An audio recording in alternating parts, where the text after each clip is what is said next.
Vamos abrir a palavra de Deus no Evangelho de João, capítulo 9.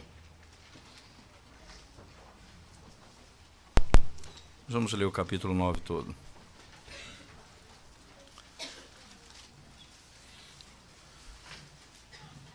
É uma única história com vários desdobramentos. A opção de pegar cada desdobramento desse e entendê-lo. Entendo que não faz muito sentido. A história toda ela é completa no capítulo inteiro. Por isso nós vamos ler todo o capítulo. João 9, 1 em diante. Diz assim: Caminhando Jesus viu um homem cego de nascença. E os seus discípulos perguntaram: Mestre, quem pecou, este ou seus pais, para que nascesse cego? Respondeu Jesus: Nem ele pecou, nem seus pais, mas foi para que se manifestem nele as obras de Deus. É necessário que façamos as obras daquele que me enviou, enquanto é dia. A noite vem quando ninguém pode trabalhar. Enquanto estou no mundo, sou a luz do mundo.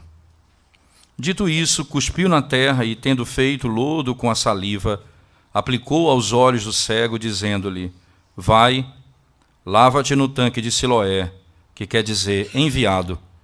Ele foi, lavou-se e voltou vendo. Então os vizinhos e os que dantes o conheciam de vista, como mendigo, perguntavam: Não é este o que estava assentado pedindo esmolas? Uns diziam: É ele. Outros: Não, mas se parece com ele. Ele mesmo, porém, dizia: Sou eu. Perguntaram-lhe, pois: Como te foram abertos os olhos? Respondeu ele: O homem chamado Jesus fez de lodo, untou-me os olhos e disse-me: Vai ao tanque de Siloé e lava-te. Então fui, lavei-me e estou vendo.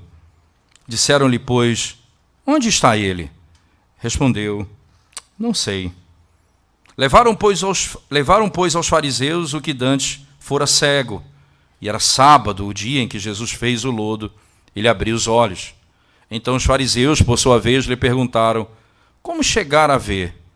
Ao que ele respondeu: Aplicou lodo aos meus olhos, lavei-me e estou vendo. Por isso alguns dos fariseus diziam: Esse homem não é de Deus, porque não guarda o sábado. Diziam os outros: Como pode um homem pecador fazer tamanhos sinais? E houve dissensão entre eles. De novo perguntaram ao cego: Que dizes tu a respeito dele, visto que te abriu os olhos? Que é profeta. Respondeu ele. Não acreditaram os judeus que ele fora cego e que agora via, enquanto não lhe chamaram os pais. E os interrogaram: É este o vosso filho, de quem dizeis que nasceu cego? Como, pois, vê agora? Então os pais responderam: Sabemos que este é o nosso filho e que nasceu cego. Mas não sabemos como vê agora, ou quem lhe abriu os olhos, também não sabemos. Perguntai a ele: idade tem, falará de si mesmo. Isto disseram seus pais porque estavam com medo dos judeus, pois estes já haviam assentado que se alguém confessasse ser Jesus o Cristo, fosse expulso da sinagoga. Por isso é que disseram os pais: Ele idade tem, interrogai-o. Então chamaram pela segunda vez o homem que fora cego e lhe disseram: Dá glória a Deus, nós sabemos que esse homem é pecador. Ele retrucou: Se é pecador, não sei. Uma coisa sei, eu era cego e agora vejo. Perguntaram-lhe, pois: Que te fez ele? Como te abriu os olhos? Ele lhes respondeu: Já vou-lo disse, e não atendestes. Por que quereis ouvir isso outra vez?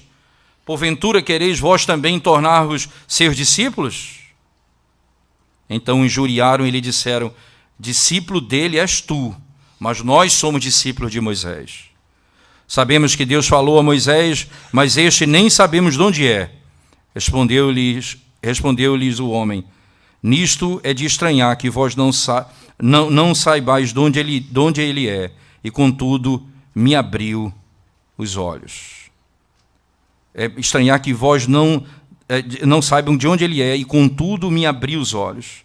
Sabemos que Deus não atende a pecadores, mas, pelo contrário, se alguém teme a Deus e pratica a sua vontade, a este atende. Desde que há mundo, jamais se ouviu que alguém tenha aberto os olhos a um cego de nascença. Se este homem não fosse de Deus, nada poderia ter feito. Mas eles retrucaram: tu és nascido todo em pecado e nos ensinas a nós, e o expulsaram. Ouvindo Jesus que o tinham expulsado, encontrando-o, lhe perguntou: crês tu no Filho do Homem? Ele respondeu e disse: quem é, Senhor, para que eu nele creia? Jesus lhe disse: já o tens visto, e é quem fala contigo. Então afirmou ele: creio, Senhor, e o adorou. Prosseguiu Jesus: eu vim a este mundo para juízo, a fim de que os que não veem vejam, e os que veem se tornem cegos. Alguns dentre os fariseus que estavam perto dele perguntaram-lhe: acaso também nós somos cegos? Respondeu-lhe Jesus: se fosse cegos, não terias pecado algum. Mas porque agora dizeis, nós vemos, subsiste o vosso pecado. Amém. Vamos à presença de Deus em oração, irmãos, mais uma vez. Senhor, mais uma vez nós rogamos a Tua graça e misericórdia quando abrimos a Tua palavra. A riqueza de um texto tão glorioso, verdades tão profundas e importantes para a igreja. Ajuda-nos, a fim de que a Tua palavra, poderosamente, pelo Teu Espírito, fale ao nosso coração nessa noite. Em nome de Jesus. Amém. Essa narrativa, irmãos, muito claramente, apesar de tratar de cegueira, muito claramente ela tem um ensinamento objetivo. No final do texto, o narrador nos conduz para o objetivo do seu texto, desse capítulo. Você pode ir comigo para o final, por favor. Então, o Senhor Jesus, no verso 35 em diante, vai dizer: ouvindo Jesus que o tinham expulsado, entregando, lhe perguntou: crês tu no Filho do Homem? E ele respondeu e disse: quem é, Senhor, para que eu nele creia? Jesus lhe disse: já o tens visto, e é o que fala contigo. Então afirmou ele: creio, Senhor, e o adorou. Jesus diz: eu vim a este mundo para juízo, a fim de os que não veem, vejam, e os que veem se tornem cegos. Você percebe que essa história ela tem um objetivo claro, e o Senhor diretamente vai ensinar isso. Os que não têm vista vão ver, e os que veem se tornam cegos. E nós estamos diante de uma realidade exatamente como essa. O indivíduo que é cego e os que são intérpretes da lei, que se entendem como conhecedores da verdade, como aqueles que entendem ser os homens da verdade. E que na percepção deles, aquele indivíduo é cego e eles enxergam. O texto vai dizer, a verdade do Evangelho mostra, revelando o juízo de Deus. Juízo como? Mostrando que aquele que não vê passa a enxergar, e aqueles que enxergam não percebem nada, não veem nada. Essa é uma sequência direta e objetiva do capítulo anterior. Veja, o Senhor Jesus havia pregado no capítulo 8 de maneira poderosa àqueles judeus, e eles se rebelaram contra o Senhor. Então Cristo olha para eles e diz o seguinte: a razão pela qual vocês não entendem a minha palavra é porque vocês não são meus. E eles são incrédulos, eles não compreendem a palavra de Deus. Agora, o Senhor passa a falar com eles, dizendo: perceba que vocês não entendem e vocês não enxergam. Vocês não compreendem a minha palavra e vocês não conseguem ver a verdade do Senhor. Por uma razão simples, porque o pecado impede vocês de enxergar. Vocês estão mortos e são incapazes de compreender a minha palavra. A narrativa toda gira em torno dessa percepção, e você vai ver, voltando no início do capítulo 9 comigo, quero que você mantenha sua Bíblia aberta, por favor. Perceba que ao final da narrativa do capítulo 8, né, quando Jesus diz no verso 58, respondeu-lhe Jesus, em verdade eu vos digo, antes que Abraão existisse, eu sou. E aqui ele está descrevendo a sua divindade. E ele chega no capítulo 9, caminhando Jesus, viu um homem cego de nascença. É interessante que o narrador aqui descreve não apenas que ele é cego, mas o tempo que ele é cego, para mostrar exatamente a impossibilidade natural desse homem enxergar. Ele não é cego por um acidente, ele é cego de nascença, ele nasceu assim. Ele nasceu assim. E aí o Senhor responde a uma pergunta dos discípulos. A pergunta deles é simples: Mestre, quem pecou, este ou seus pais, para que nascesse cego? Interessante que você tem duas perspectivas. Cristo veio ao mundo para salvar o pecador, e muitas vezes os discípulos, eles querem filosofar sobre o pecado. Eles querem entender o porquê, e Cristo veio para trazer luz, para trazer vista aos cegos. E eles querem filosofar sobre o pecado. Senhor, quem foi que pecou? Ele ou os pais dele? Para justificar que ele esteja assim. E assim nós queremos muitas vezes entender as questões da vida. E perguntamos e fazemos perguntas para compreender o porquê de tudo. O Senhor Jesus Cristo responde de modo bem claro: nem ele pecou, nem seus pais. Nem ele pecou, nem seus pais. Olha, o Senhor Jesus não está dizendo que ele não é pecador, nem está dizendo que os seus pais não são pecadores. Vai ficar claro no texto que eles são pecadores e grandes pecadores. Porque lá, quando eles são chamados para testemunhar, eles têm medo dos homens mais do que de Deus. Eles temem os homens, mas não temem a Deus. Eles são pecadores. Os pais vão dizer, ele tem idade, ele resolva a vida dele. Nós não queremos nos meter nisso. Agora, o texto não está falando que eles não são pecadores. A questão é, houve algum pecado específico que um deles cometeu que justifique essa cegueira? Porque, naturalmente, esse é o entendimento judaico, não é? Não há como fugir. Perceba quando a história de Jó, os amigos de Jó chegam para ele, e esse é um questionamento que eles fazem.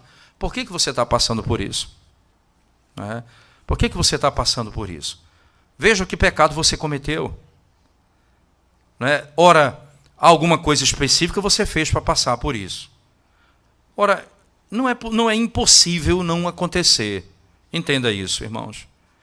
Você tem um caso de Miriam, por exemplo, que ficou leprosa por causa de um pecado específico. Isso é bíblico também.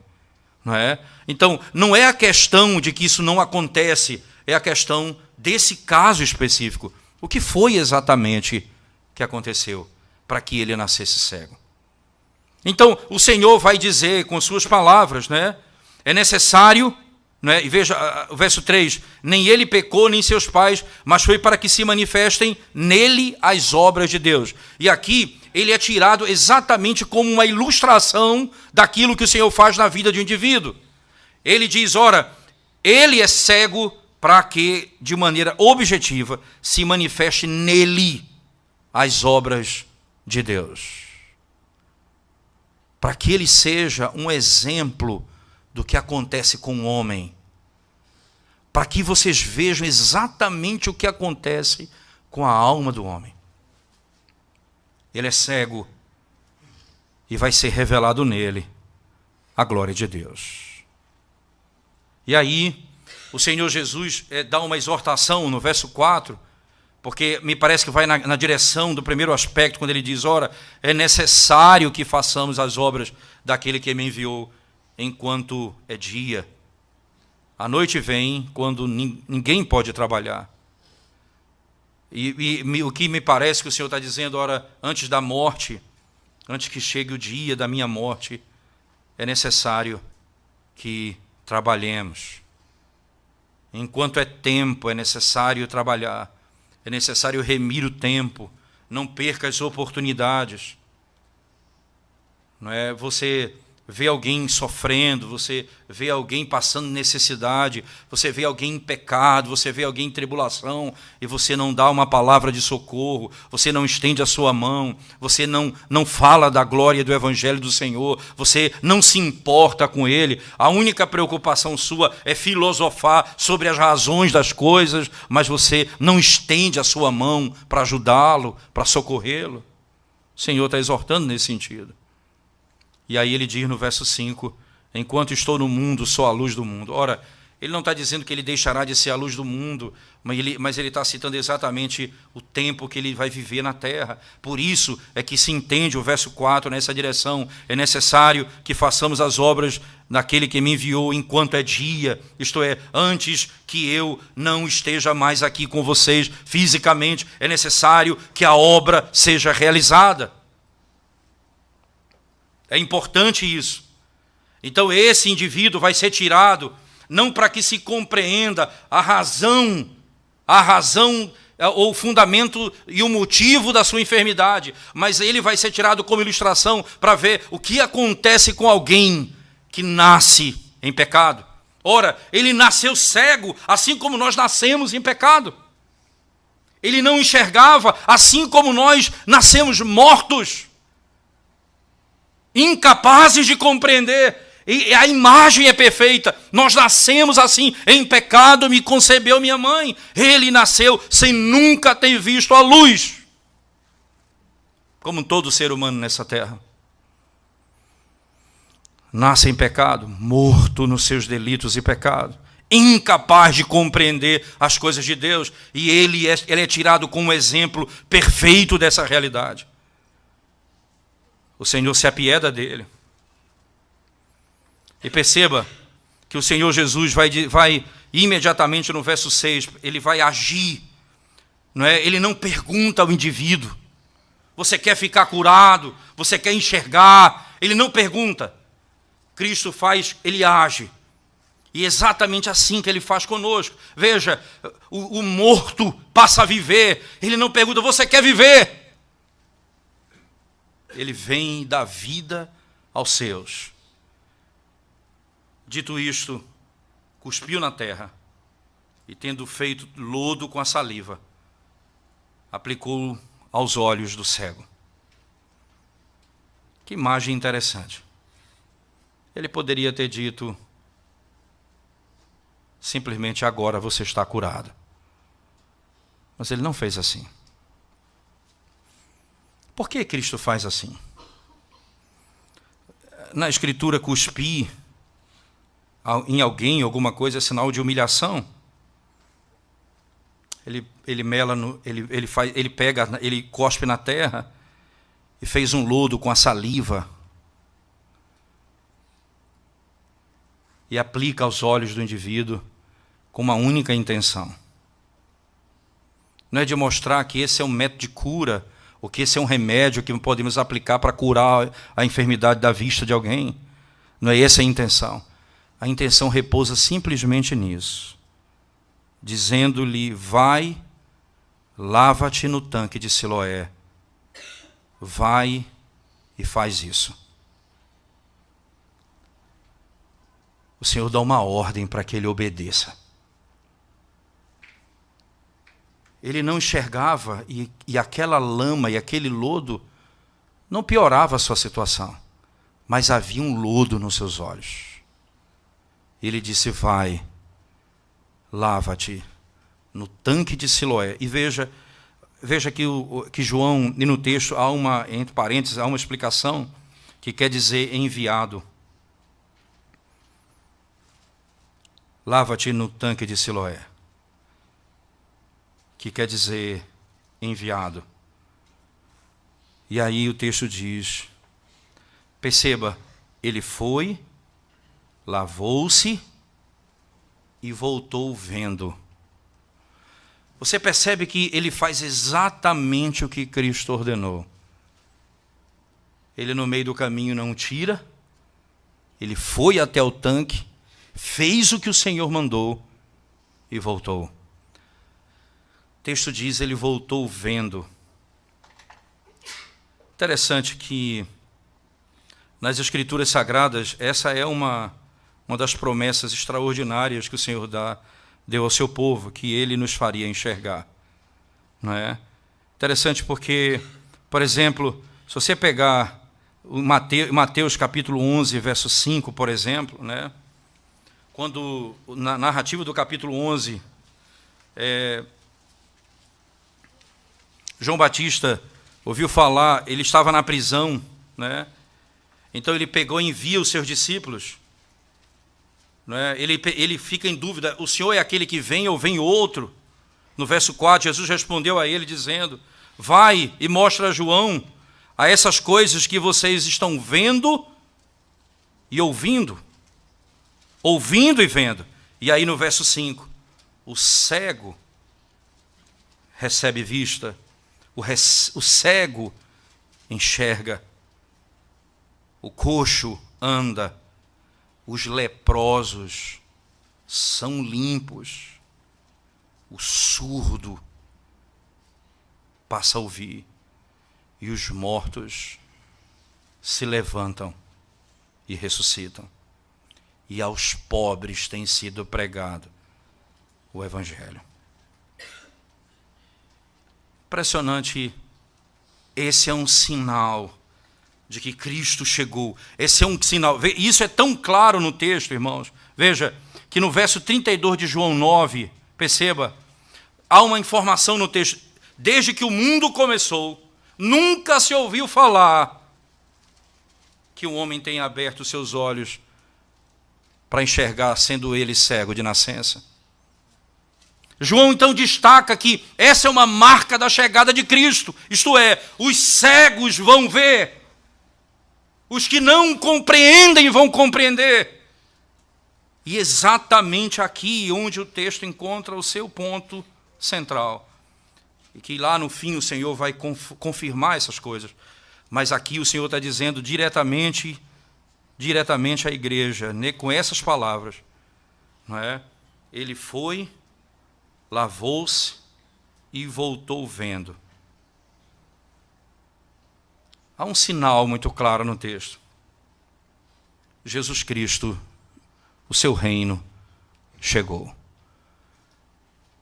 Quando ele vier, esse é um sinal da sua chegada. Os cegos enxergarão. Os cegos enxergarão. Acontece que, na sequência do texto, por favor, aí vem o testemunho. Jesus Cristo diretamente cura, o indivíduo obedece, recebe aquilo que Deus ordenou e ele passa a enxergar. Então os vizinhos e os que dantes o conheciam de vista, como mendigo, perguntavam. E veja que aqui é um acréscimo de uma informação, não é? Veja, 2 vezes no verso 8 ele fala, então os vizinhos e os que dantes o conheciam de vista como mendigo, perguntavam, não é este que estava assentado pedindo esmolas? E veja a imagem exatamente da situação do homem. É cego de nascença e pedinte. Ele é pedinte, ele clama por uma moeda, ele clama por socorro. E exatamente a situação da alma. Ele é um indivíduo cego de nascença e pedinte, mendigo, como diz o texto. Porque não recebia nenhum dinheiro do seu trabalho, porque não podia trabalhar. Não é esse aquele indivíduo? Começa a dúvida. Uns diziam, é ele. Outros, não, mas se parece com ele. Ele mesmo, porém, dizia, sou eu. Sou eu.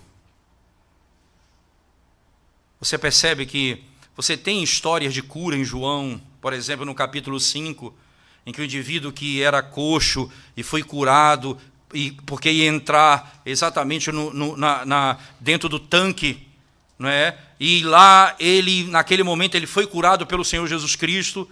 Mesmo assim, ele teme, ele não fala toda a verdade, ele entrega a Jesus Cristo, ele compromete a Cristo, ele não é fiel.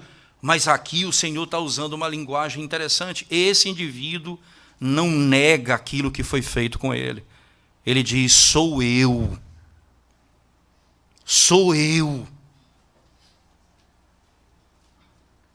Quem vai negar tamanha bênção? Eu era cego, agora enxergo.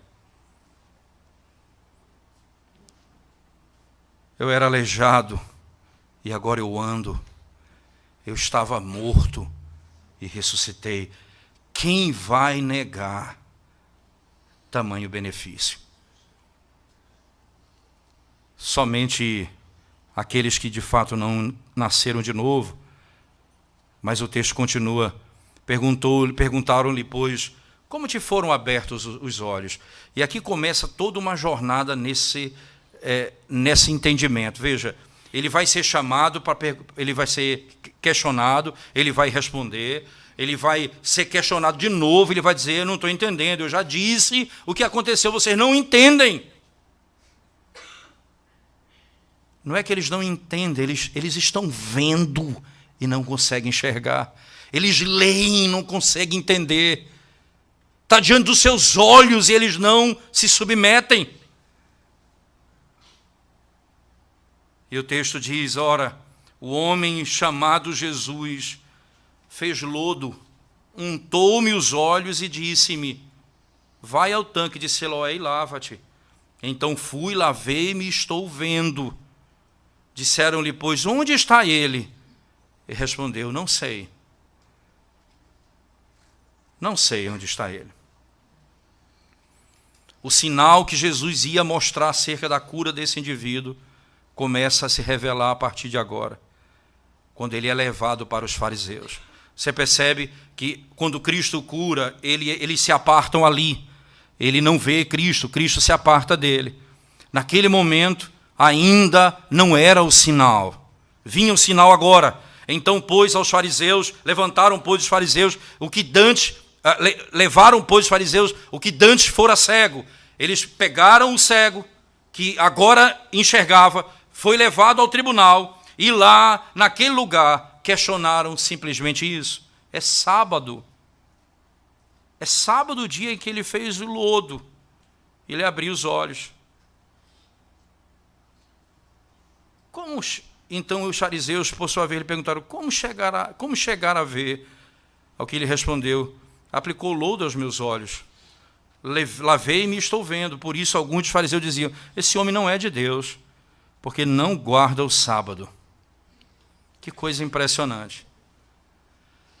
Que coisa impressionante. Como que um apego à lei não te faz enxergar a verdade do Evangelho? Como que isso pode acontecer? Porque, entenda, irmãos, a lei de Deus, ela tem princípios muito claros. Primeiro, principalmente o sábado, o Senhor Jesus diz muito claramente isso. O homem não foi criado por causa do sábado, mas o sábado por causa do homem.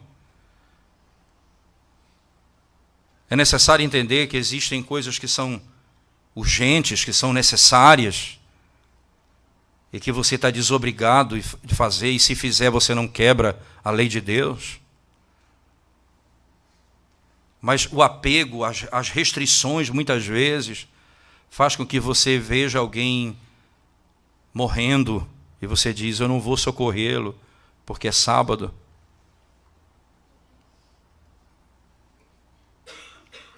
Coisas dessa natureza não devem participar do nosso entendimento. Nós amamos o dia do Senhor, nós amamos o santo dia do Senhor. Esse é um dia de salvação, e nesse dia nós devemos nos alegrar em socorrer aqueles que carecem de misericórdia. Nós devemos nos alegrar em socorrer os que precisam do nosso socorro. Mas a cegueira deles era tamanha que eles se apegam na lei de Deus para não enxergar o Filho de Deus. Eles se apegam à lei de Deus, dizendo: ele não pode vir de Deus, ele não pode ser da parte de Deus, esse homem não é de Deus, porque simplesmente ele não guarda o sábado.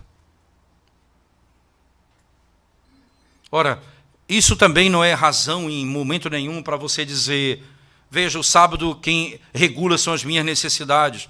Entende? As nossas necessidades, elas são ajustadas. Perceba, você planeja o dia do Senhor, você planeja desde o sábado o seu dia. Então, é coerente, é bíblico, é instrutivo você evitar fazer determinadas coisas nesse dia e gastar as suas forças nesse dia para o serviço do Senhor.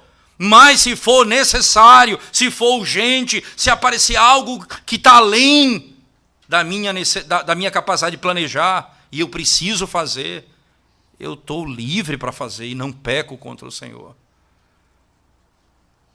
Esse é um aspecto bíblico importante. Só que eles se apegam à restrição da lei de uma maneira que eles são incapazes de ver. Um cego passa a ver. Esse milagre é inferior ao princípio do quarto mandamento. É inferior. Eles não se importam com isso, só que começa a haver uma divisão no meio deles. Perceba, irmãos. Veja, porque eles entram diretamente na essência. Porque começa a questionar, ele é Deus. Esse homem vem da parte de Deus. Então o que é que eles têm que fazer? Mostrar que ele é pecador.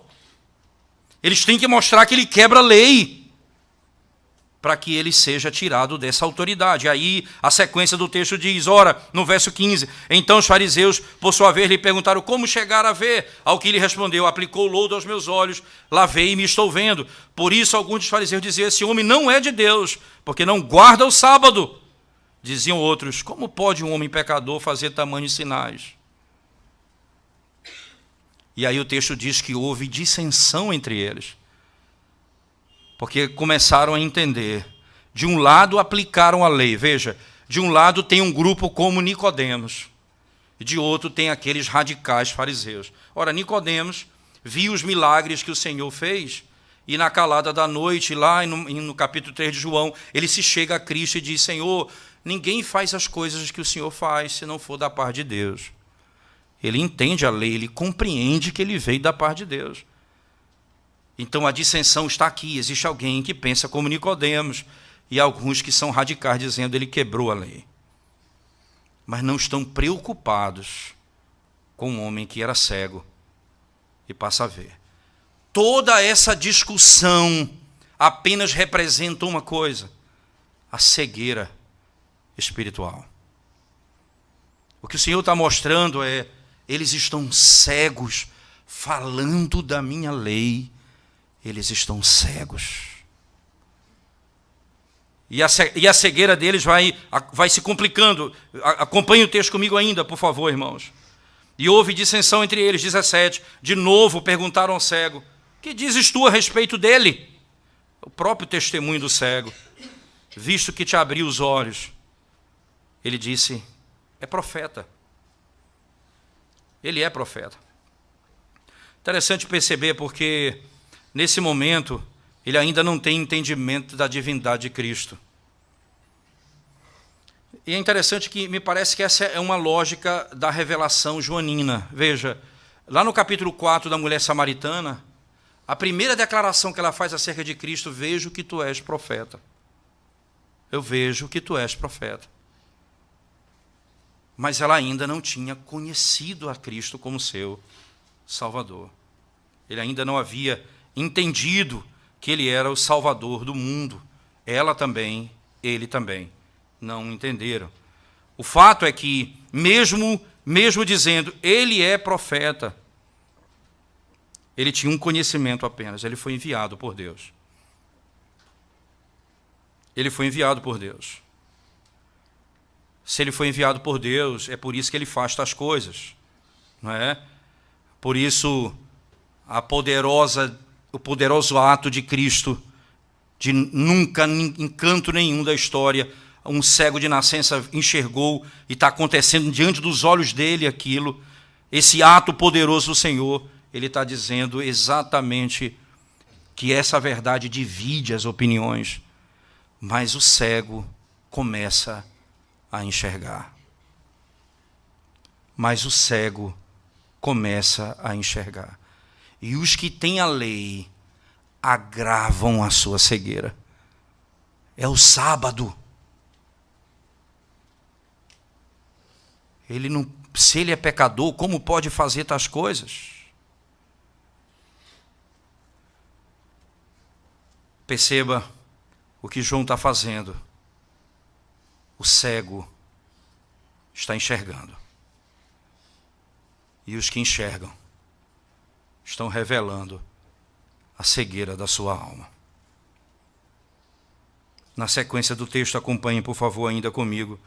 Não acreditaram os judeus. Veja, irmãos, é visto, está diante deles. Eles não acreditam, eles não creem nas palavras nem nos milagres dele.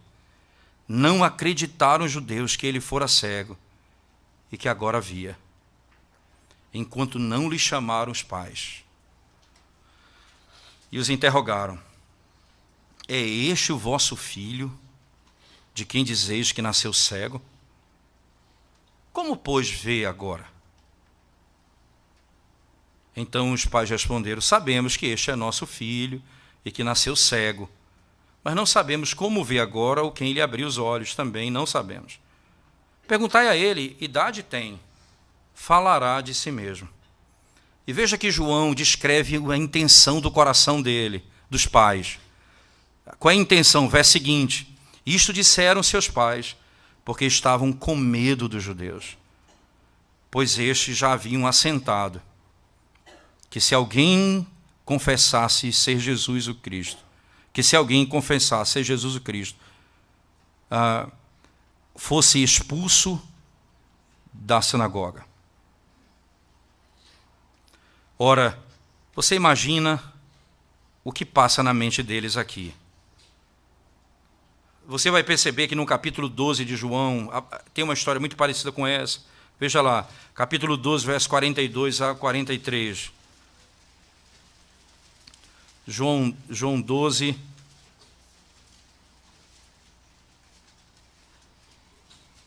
João capítulo 12, versículo... Diz assim o texto sagrado.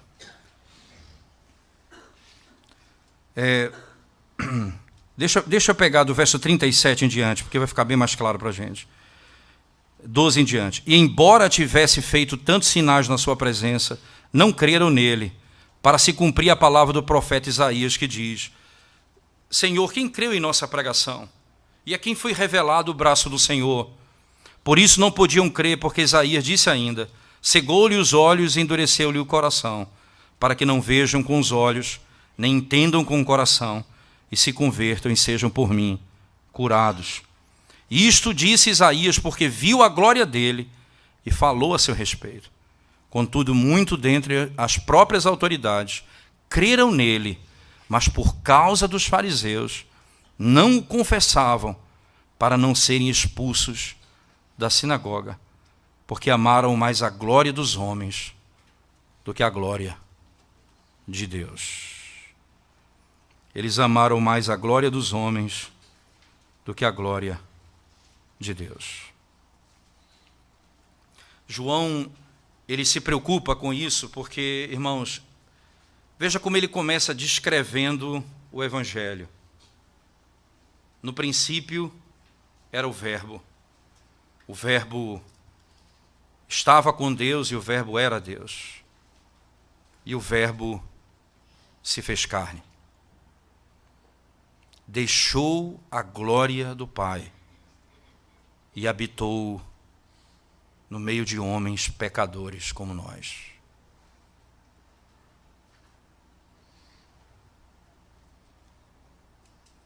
Se espera dos seus filhos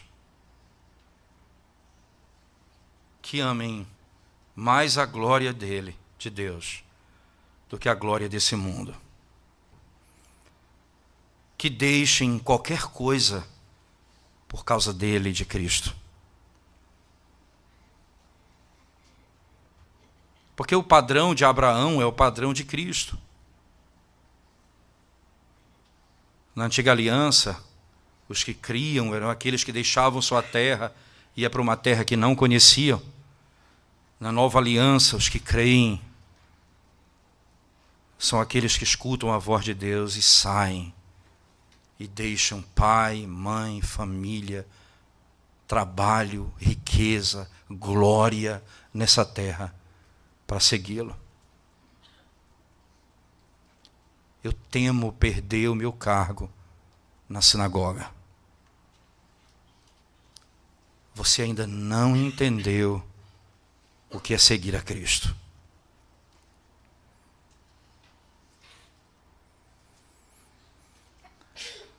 João gasta tempo tratando disso, irmãos, e repete o tema no capítulo 12. E nos traz à memória aquilo que aconteceu no capítulo 1, onde Cristo estava, e para onde Ele veio, e o que Ele veio fazer. Como nós vamos temer? Como nós vamos temê-lo? Interessante que João vai dizer: perguntai a ele, respondeu os pais do cego, idade tem, falará de si mesmo. E João gasta tempo. Isto disseram seus pais, porque estavam com medo dos judeus, pois estes já haviam assentado que se alguém confessasse ser Jesus o Cristo, fosse expulso da sinagoga. Por isso disseram, veja, e ele explica, por isso disseram, a motivação do coração foi essa: nós não queremos ser expulsos da sinagoga. Agora veja, aqueles cegos verdadeiramente não enxergavam a glória de Deus, por isso amavam a glória do mundo. Aquele que era cego e agora enxerga, não se importa com a glória dessa terra. Veja, verso 34. Mas eles retrucaram: tu és nascido todo em pecado e nos ensinas a nós, e o expulsaram. Veja, a glória do evangelho se revelando. Ele foi expulso da presença deles, porque foi recebido por Cristo, porque enxergou. O que é que nós preferimos nessa terra? Nós encontramos de fato o tesouro da nossa vida. Por que não deixamos tudo por causa dele? Por que estamos presos a tantos pecados?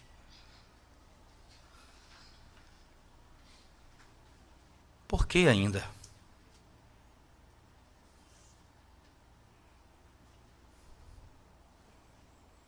Por que não vivemos intensamente isso?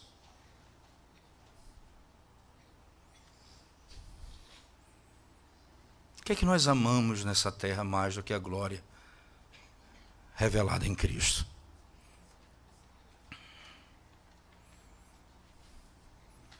Você teme perder os seus amigos? Você teme perder o seu bom salário? Você teme perder seus companheiros? O que é que você teme? Você era cego e agora você enxerga. Você estava morto e agora você vive.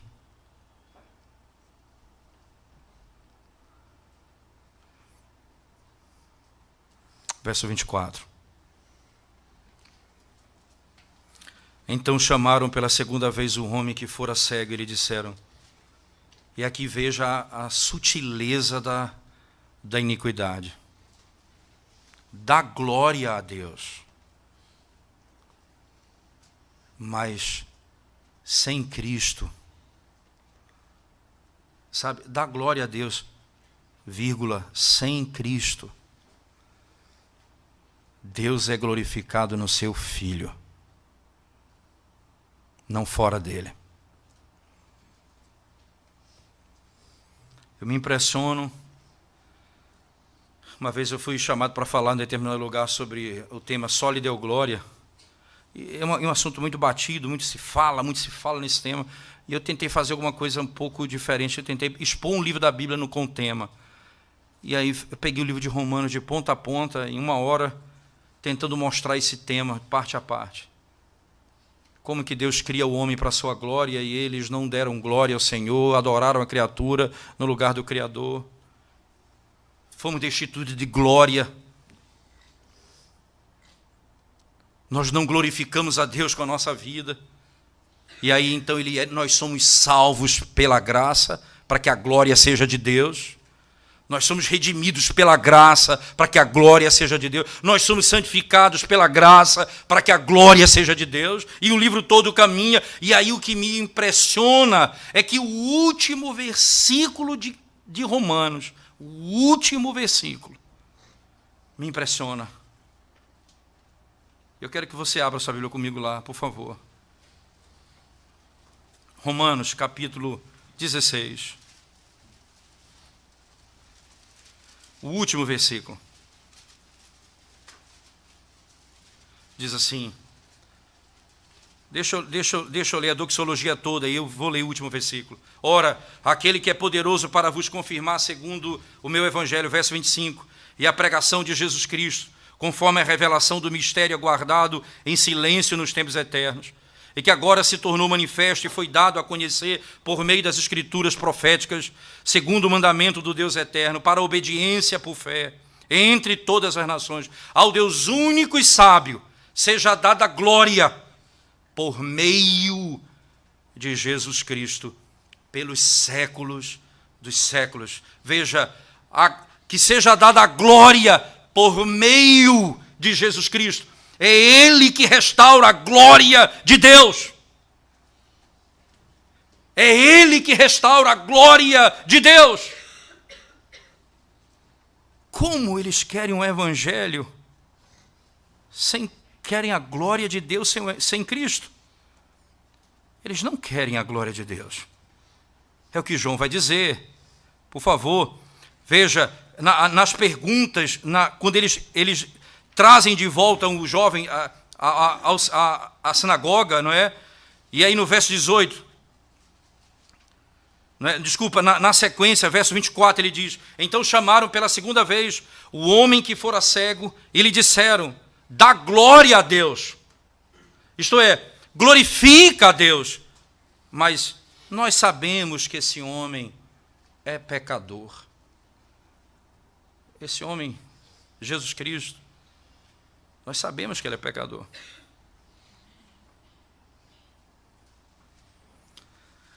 Se ele é pecador, ele não é Deus. Se ele é pecador, ele não pode fazer o que ele está fazendo. Então, o que era cego e começou a ver, ele é profeta. E agora diz: se é pecador, eu não sei. Eu não sei. Uma coisa eu sei. Eu era cego. E agora vejo. Isso eu sei. Era impossível a mim enxergar. Eu sou cego de nascença. É impossível a mim enxergar. Agora eu vejo. E foi Ele que fez isso para mim. Perguntaram-lhe, pois, o que te fez Ele? E aí eles querem ouvir alguma coisa que não ouviram ainda. E o cego que começa a enxergar repreende os que pensam que veem, mas são cegos. Já vos-lo disse, e não atendestes. Por que quereis ouvir outra vez? Eu não tenho uma outra história para contar. Foi isso que aconteceu. E aí, o cego que passa a enxergar diz: porventura quereis vós também tornar-vos seus discípulos? Por que querem saber tanto dele? Porque quem quer ser discípulo quer conhecer o seu Senhor. Mas vocês querem saber, mas não é para se tornar discípulo, não. É para negá-lo. Então injuriaram e lhe disseram: discípulo dele és tu. Disseram. Que ironia. Os cegos falaram uma verdade. Os loucos disseram algo que é de grande sanidade. Aqueles homens que não conseguem entender falaram a pura verdade. Tu és discípulo dele, nós não somos. É claro que eles não são discípulos de Cristo. Eles permanecem cegos. Nós somos discípulos de Moisés. Ora, nem de Moisés eles são discípulos. Porque se fosse discípulo de Moisés, eles teriam esperado, crido, compreendido, como Moisés o fez. Sabemos que Deus falou a Moisés, mas este nem sabemos de onde é. Veja agora, ele está dizendo, não sabemos de onde ele veio, de onde ele é, qual a origem dele. Respondeu-lhes o homem: nisto é de estranhar, que vós não saibais de onde ele é. E contudo, me abriu os olhos. Me estranha vocês não compreenderem de onde esse homem vem, tendo ele aberto os meus olhos.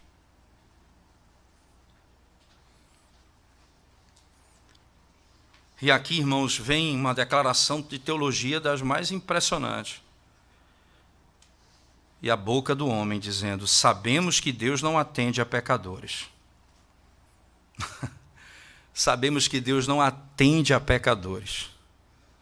Mas, pelo contrário, se alguém teme a Deus e pratica a sua vontade, a este atende. Esse homem que era cego começa a enxergar. O problema dele não era a cegueira física. Aquilo era uma ilustração do que ele passa a ver e ele não via. Em contraste com um mundo de cegos. Ele era cego, habitava no meio de um monte de cegos, agora ele vê fisicamente como aqueles homens veem, e de repente os seus olhos são abertos e ele se depara com um mundo de cegos. Homens que conhecem a lei, mas não enxergam, não compreendem. Desde que há mundo jamais se ouviu que alguém tenha aberto os olhos a um cego de nascença.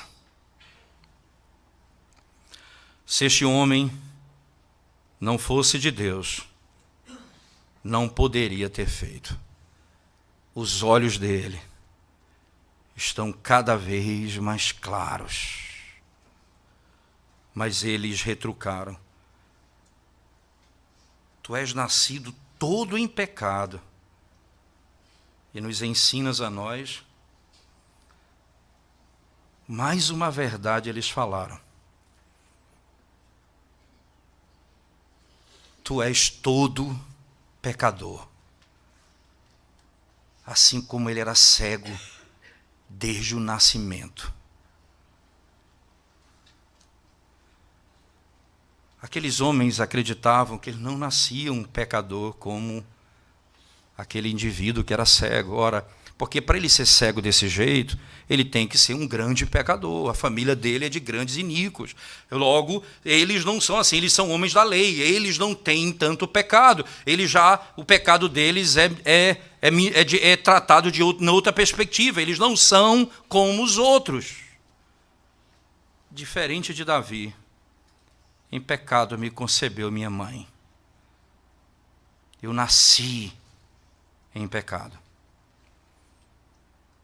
E aí onde vem a arrogância: tu queres nos ensinar. E aí fizeram aquilo que os pais temeram e o expulsaram.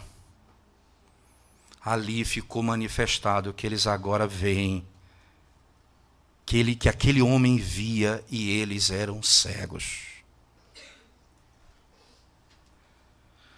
O Senhor Jesus Cristo vai dizer, com palavras ainda mais duras, em João, no capítulo 16, por favor. Veja lá, versos 1, 2 e 3. João 16, ele vai dizer assim: tenho-vos dito estas coisas para que não vos escandalizeis.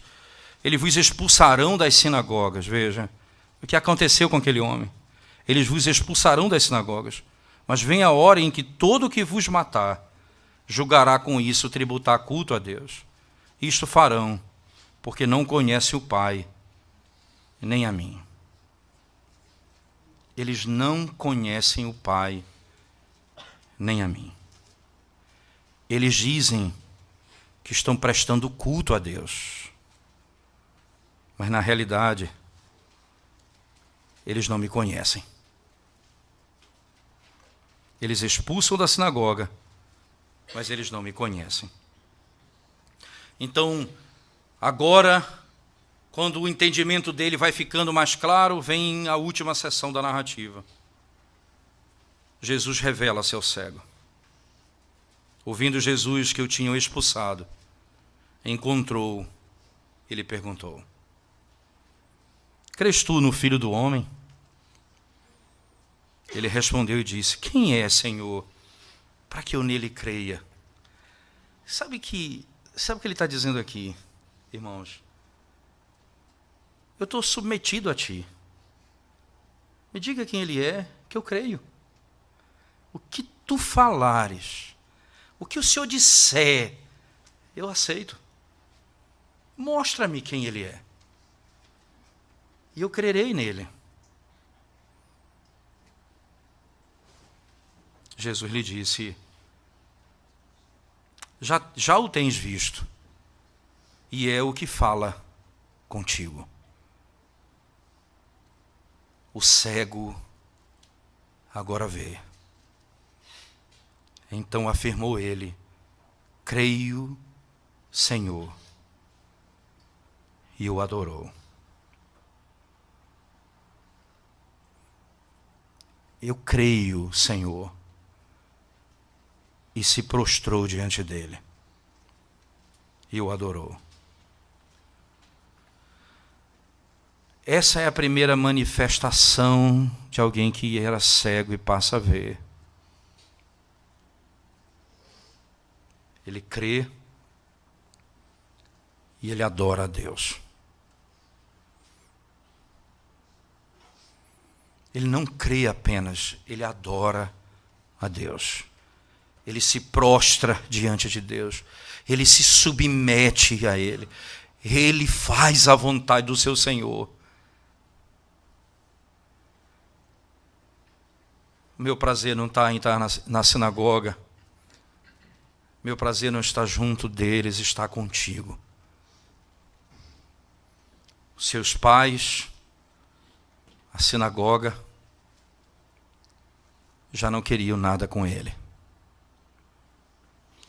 Mas ele encontrou a salvação. E agora ele vê verdadeiramente aquilo que aconteceu no início da narrativa. Cuspe, o lodo, passar nos olhos, vai, se lava em Siloé, volta, e ele voltou vendo. Exatamente o caminho que essa narrativa percorre. E ele então foi curado ali. Ele foi até a sinagoga, ou foi ouvido, aos seus pais foi ouvido. E ele então volta ao Senhor. E agora ele vê. Agora ele vê.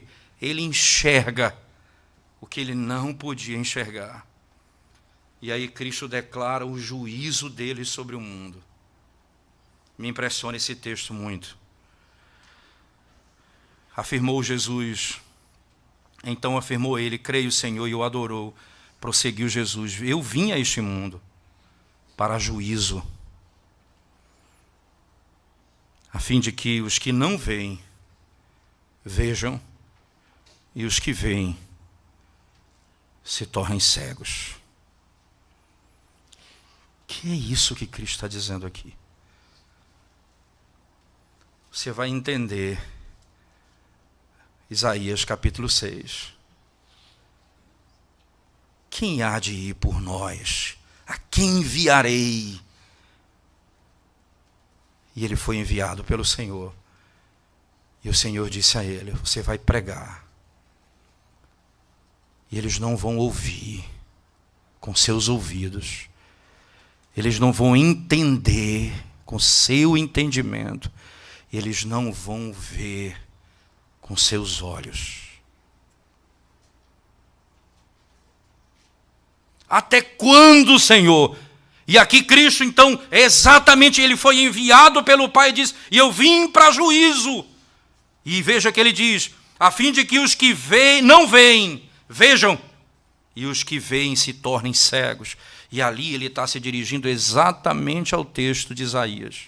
Ora, no capítulo 12, volte comigo, que é um texto correlato. Eu queria que você retornasse aquele texto comigo no final do capítulo 12.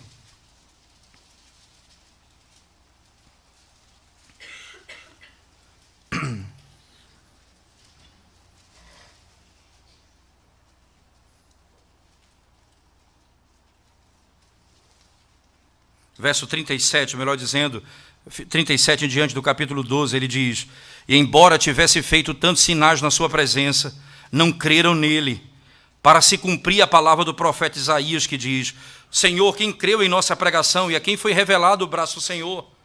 Por isso não podiam crer, porque Isaías disse ainda: cegou-lhes os olhos, endureceu-lhes o coração, para que não vejam com os olhos, nem entendam com o coração, e se convertam e sejam por mim curados. Isso disse Isaías, porque viu a glória dele e falou a seu respeito. O Senhor diz: para que não vejam com os olhos e não entendam com o coração. O que é que Isaías 6 está descrevendo, irmãos? Exatamente a idolatria de Israel. Preste bem atenção nisso. Ali, o Senhor diz: o que vai sobrar vai ser um toco, a santa semente. A linguagem bíblica é bem intrigante, porque vai sendo cortado e vai sobrar apenas uma parte. Ouvidos, mas não podem ouvir. E o Senhor diz: vocês se tornarão como os seus ídolos. E o Senhor prega a eles e endurece o coração deles. Eu vim para juízo, diz o Senhor, para aqueles que não veem possam ver, e os que veem sejam cegos. Para que eles sejam cegos.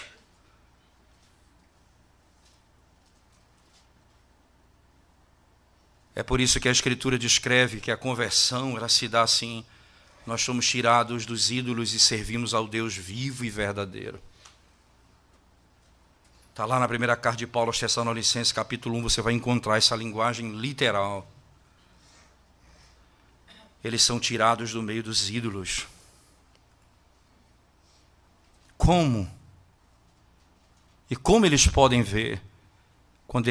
Como eles não podem ver quando eles querem contemplar a glória de Deus por meio de ídolos e da idolatria, não por meio de Cristo, não por aquele que ele e o Pai enviou, mas por meio de outros. Não por meio do Senhor Jesus Cristo.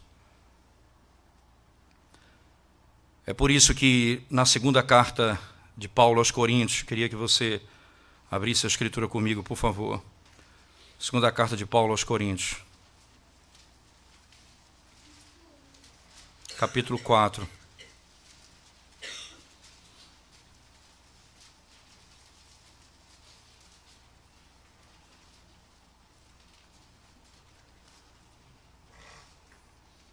Capítulo 4.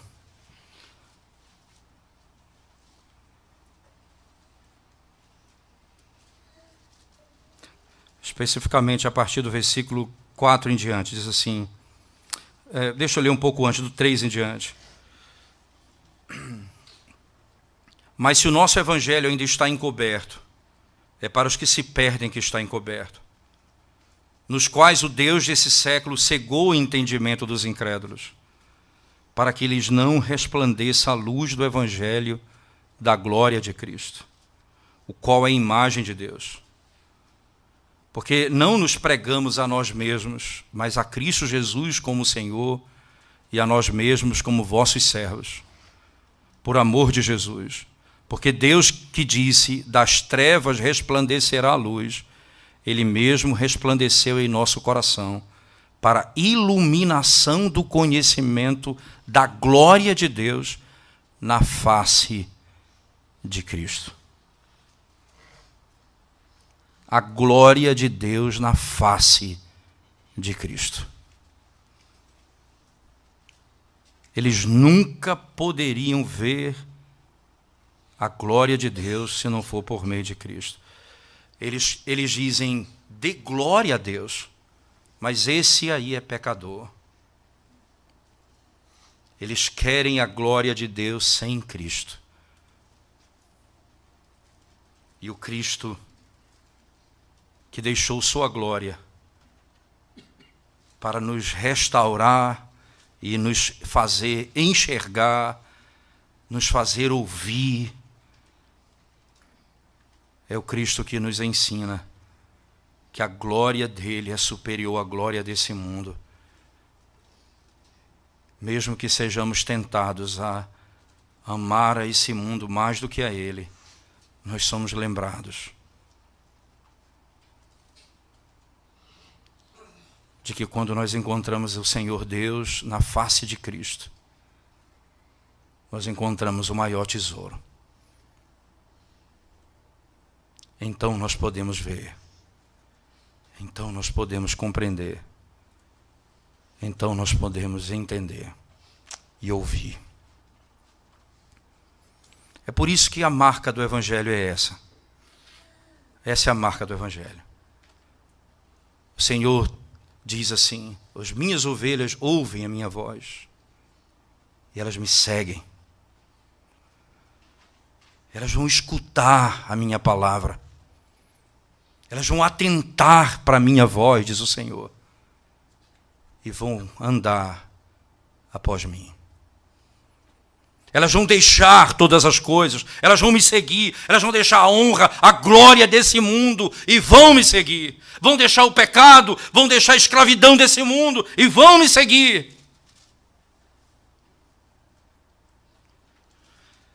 Mas aqueles que acham que veem e que por ter capacidade física de ver, esses são cegos. Aquele que vê é o que vê a glória de Deus na face de Cristo. Todo aquele que vê sem Deus, que vê Deus sem Cristo, é cego.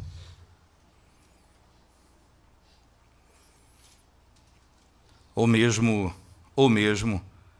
que imagina que vê a Deus em Cristo, mas ama mais a glória desse mundo do que a glória de Deus, precisa urgentemente se arrepender dos seus pecados.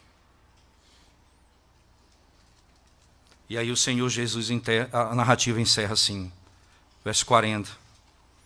Algum dentre os fariseus que estavam perto dele perguntaram-lhe, acaso também nós somos cegos? Mais uma vez eles falaram a verdade. Mesmo perguntando, eles entenderam. Nós somos cegos? Respondeu-lhe Jesus, se fosse cegos, não terias pecado algum. Mas porque agora dizeis, nós vemos, subsiste o vosso pecado. Vê que coisa interessante. Agora ele diz, nós estamos vendo, mas eles ainda são cegos. O pecado deles permanece. Eles imaginam, perceba, eles escutam aquilo tudo e permanecem no mesmo erro. Eles veem a glória do Senhor, eles veem o Evangelho, escutam a palavra e permanecem firmes no pensamento deles. O pecado ainda permanece, porque vocês não veem e vocês dizem que estão vendo.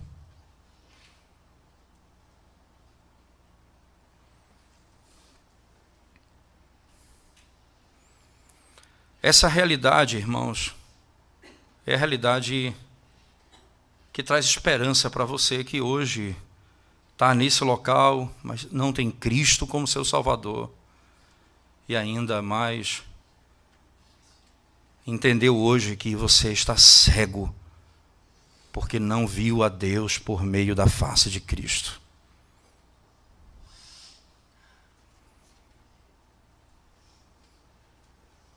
Assim como ele foi o único que fez um cego de nascença enxergar, ele faz um homem que nasce em pecado ser puro, limpo e restaurado plenamente.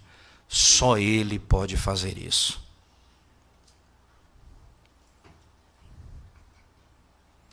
Sabe por que você não vem a ele? Porque você não é capaz de ouvir e entender. Mesmo ouvindo e entendendo, você vai suprimir essa verdade para que o seu coração e a glória desse mundo prevaleça sobre a glória do Evangelho de Deus. E você vai continuar se submetendo ao seu próprio entendimento, mesmo ouvindo a verdade.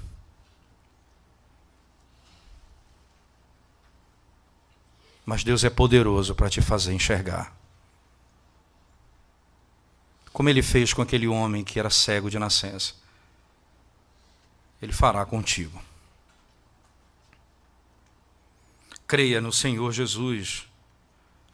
Confia nele verdadeiramente. Espera nele. Medita na obra dele. Clame pela misericórdia dele.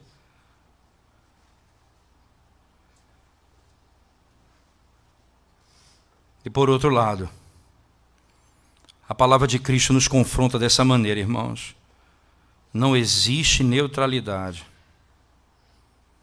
Nós podemos ser como aquele homem que foi curado e ousadamente seguiu a verdade e se prostrou aos pés de Cristo e o confessou diante dos homens.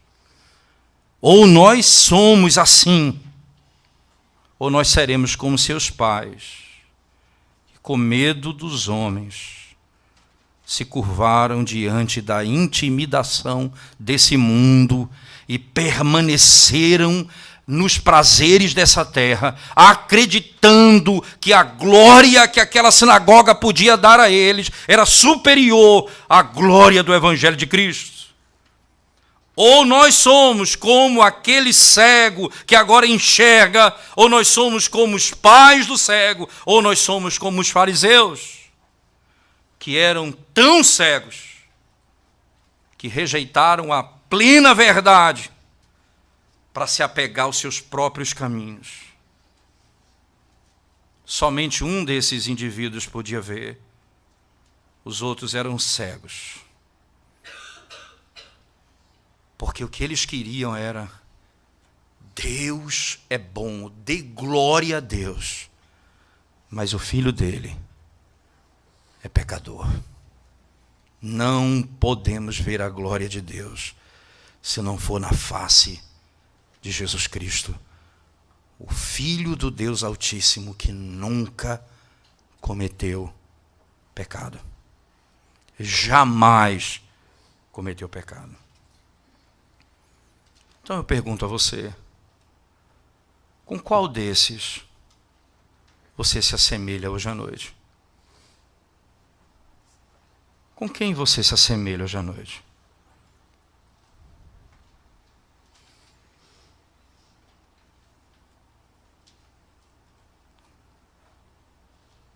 Com quem você se assemelha hoje à noite? Olhe para o seu coração. Vasculhe a sua alma. E clame por misericórdia. Porque só aquele que é poderoso para fazer um cego enxergar é poderoso para fazer um pecador crer no Evangelho. E ele é poderoso para fazê-lo. E quanto mais nós ouvimos, e aqui eu encerro, mais acontece algo trágico. Porque alguns vão sendo fossilizados. A palavra vai tornando ele cada dia mais parecido com o ídolo. ele escuta, ele até compreende, mas ele não consegue enxergar, ele não entende plenamente, e ele vai sendo transformado cada dia a imagem daquilo que ele adora, como uma estátua. Exatamente essa a tua situação hoje. Você que ouviu essa verdade permanece estático. Porque você não pode ouvir com os teus ouvidos. Você não pode ver com os teus olhos. E você não pode entender com o teu entendimento. Deus precisa abrir, não os teus olhos físicos, mas a tua alma, hoje à noite, para que você seja salvo. Vamos orar ao Senhor mais uma vez, irmãos. Ó Deus, nós confiamos plenamente no poder da tua palavra, que é poderosa para mudar a nossa sorte. Ajuda-nos, ó Deus, socorre-nos nas nossas fraquezas.